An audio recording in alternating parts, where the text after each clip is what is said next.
She's got a ticket to ride. She's got a ticket to... Yes, he might be related to JFK, but he's also related to Little Edie from Grey Gardens. That man is a Bouvier, not a From Kennedy. New York socialites to living in squalor, this is Grey Gardens. Back in the day, these ladies were very well known in the ever so elite New York social scene. They were relatives to former First Lady Jackie Kennedy Onassis. But the mother and daughter duo, both named Edith Beale, shocked the world when it was exposed that the two lived in squalor and isolation in a property at Grey Gardens in the Hamptons. And when I say squalor, I mean squalor. Their house was infested with fleas, possums, raccoons, as well as their mini cats. The home had no running water and was filled with garbage. The sprawling Hamptons estate was purchased by Big Edie and her husband, but after he left her, Big and Little Edie stayed and continued to live in their derelict mansion in a wealthy neighborhood of East Hampton. A filmmaker heard about the women and filmed a documentary depicting their everyday lives in 1975.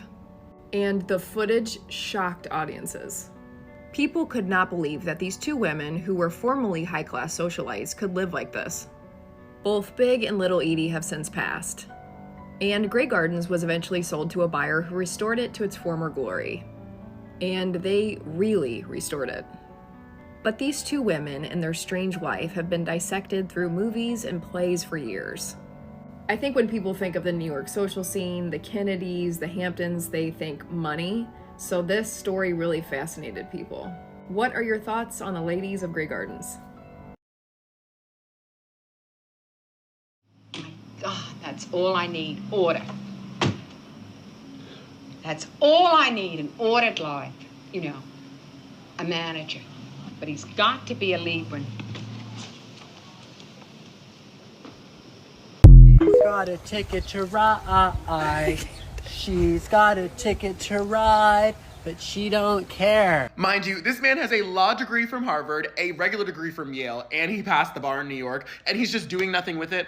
Oh my God, I admire to be him. Like, and why do anything? Why do something? So you can be killed like the rest of the Kennedys who go into politics? Like the tan skin, the slutty pose. He looks so jobless, but so free. Also, because of this man, I went down a deep, deep Reddit rabbit hole about the Kennedys. Like, I knew who the Kennedys were, like, but when I was in high school, going to an all-white school and learning about history, I just always knew I was never getting real tea. So I didn't like care to know about any of this, but now I'm so tapped in. So you're telling me one was shot in the head, the other two died in like a mysterious plane crash, and then wasn't Carol Radziwill involved, and wasn't her husband in hospice of some sort? So I kind of understand why he wants nothing to do with the mess. He could easily be the senator of like Lake Minnetonka, and I love that he's just like, no, you guys can go play Grand Theft Auto over there, like I have no qualms. You know what the craziest thing is though? This is someone who just be handpicked in front of liberals to be the president. Like literally Schlossenberg 2020 whatever. Like I want him in there right now. We need a president who's not going to give us struggle. Like I'm tired of struggling in Biden's America.